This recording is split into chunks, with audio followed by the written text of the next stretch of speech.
Sir నమస్కారం sir. నమస్తే అండి. సార్ సింగర్ మంగ్లీ ఒక పబ్లిక్‌గా లెటర్ రిలీజ్ చేసింది సార్. అంటే రాజకీయ ముద్ర నాపై వేశారు. దీనివల్ల నాకు అవకాశాలన్నీ కూడా తగ్గిపోయాయని చెప్పేసి ఆమె ఆవేదన అయితే వ్యక్తం చేస్తున్నారు సార్. అంటే టీడీపీ వాళ్ళ ట్రోలింగ్ మనం కొన్ని రోజుల కిందట మనం చూసాము. సో, ఆమె లెటర్‌ని మీరు ఏ విధంగా చూస్తారు సార్? అంటే రామ్మోహన్ నాయుడు హ్మ్. అక్కడ అరసవెల్లి ఆలయం తాలూకా జాతరలు, ఆ జాతర సందర్భంగా నిర్వాహకులు ఆవిడతో పాటలు పాడించుకున్నారు అంతవరకే. అవును. ఆవిడ కళాకారిణిగా వెళ్ళారు అక్కడికి. ఆవిడకేం పొలిటికల్ సంబంధాలు, రాజకీయ అభిప్రాయాలు ఏవి ఉన్నాయని నేను అనుకోవడం లేదు. రెండోది ఆవిడ ఏరియా ఆంధ్ర కాదు. ఒకవేళ పొలిటికల్ ఆస్పిరేషన్ ఉన్నప్పటికీ ఆవిడ లొకేషన్ అది కాదు. కాబట్టి శ్రీకాకుళం ఏరియాలో ఆవిడేదో పొలిటికల్ స్పెక్యులేషన్స్ మరొకటో చేసే అవకాశం అంతకంటే లేదు. వైఎస్ఆర్సీపీతో లింక్ పెట్టి మాట్లాడే ప్రయత్నం చేశారు వాళ్ళు. అంటే వైఎస్ఆర్సీపీకి పాట పాడినంత మాత్రాన్ని ఇంకొకళ్ళకి పాడరు అనేది ఏం లేదు. వీళ్ళు పాడించుకోకపోవడం వీళ్ళ తప్పు. వెళ్ళినా పాడుండేది ఆవిడ. అలాగే ఇంకొక 5 పొలిటికల్ పార్టీస్కి కూడా పాటలు పాడిన గాయకులు ఉన్నారు ఇక్కడ. వాళ్ళందరి మీద రాని గొడవ ఈ అమ్మాయి మీద ఎందుకు చేస్తున్నారు అనవసరంగా వివాదం? ఆవిడని ఎందుకు కార్నర్ చేస్తున్నారు, ట్రోల్ చేస్తున్నారు? తెలుగుదేశం వాళ్ళ విచక్షణకు వదిలిపెట్టాల్సిన విషయం అది.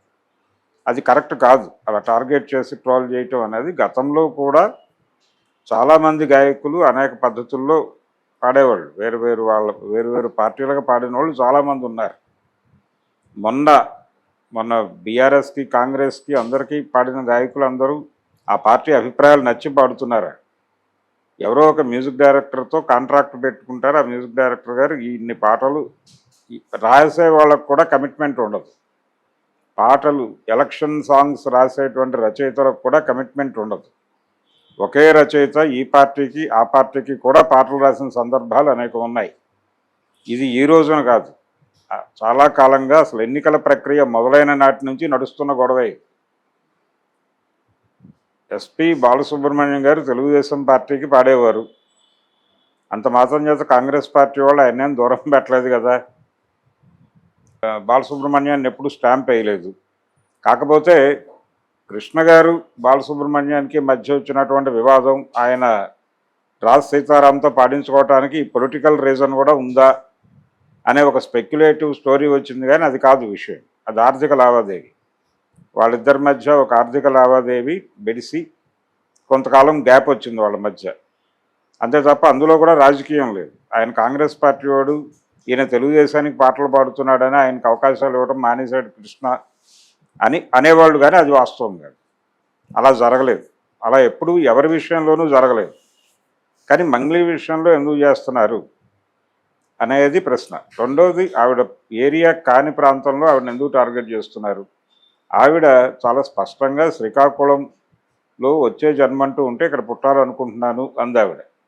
దానికి ఒక చారిత్రక నేపథ్యం కూడా ఉండొచ్చు. ఆవిడ అన్కాన్షియస్గా మాట్లాడి ఉండొచ్చు. కానీ తెలంగాణ తర్వాత తెలుగు ప్రాంతాలలో సాయుధ రైతాంగ పోరాటం అనేది తెలంగాణలో ముగిసిన తర్వాత తిరిగి ప్రారంభమైంది శ్రీకాకుళంలోనే.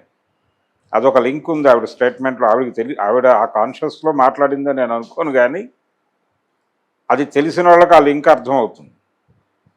అలా తెలంగాణకు చెందిన నేను మళ్ళీ జన్మంటూ ఉంటే శ్రీకాకుళంలో పుడతాను అనటంలో ఒక చారిత్రక నేపథ్యం ఉంది. ఇలా ఆవిడ ఎక్కడ ఎవరిని రెడిక్యూల్ చేస్తూ మాట్లాడలేదు. చాలా పద్ధతిగా గౌరవప్రదంగానే మాట్లాడింది. అక్కడ మాట్లాడిన సందర్భంలోనూ అలాగే వ్యవహరించింది ఆవిడ. పాడే విషయంలోనూ వాళ్ళనేమి వీళ్ళు అప్రోచ్ అయితే ఆవిడ అక్కడికి వచ్చారు. కానీ ఆవిడంతటా ఆవిడ వచ్చి అక్కడేమి నాతో ప్రోగ్రామ్ చేయమని ఆవిడేమీ అడగలేదు కదా. నిర్వాహకులు వెళ్ళి అడిగితే వచ్చింది ఆవిడ. ఎందుకు గొడవ చేస్తున్నారు, ఎందుకు ట్రోల్ చేస్తున్నారో వాళ్ళకి తెలియాలి. ఇవి చేయటం ద్వారా అనవసరమైనటువంటి ఇబ్బందులు కొని తెచ్చుకుంటారు. ఇప్పుడు పృథ్వీ విషయంలో వైఎస్ఆర్సీపీ చేసింది కూడా అదే.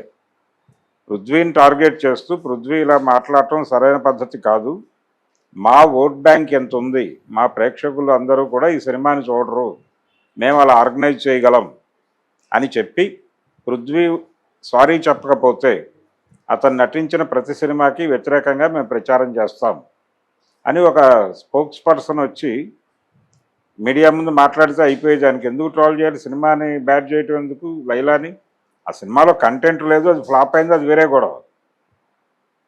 ఒకవేళ కంటెంట్ ఉంటే ఈ ప్రచారానికి అది కనెక్ట్ అయ్యి పెద్ద హిట్ అయి ఉండేది కదా వీళ్ళు చేసిన పబ్లిసిటీకి.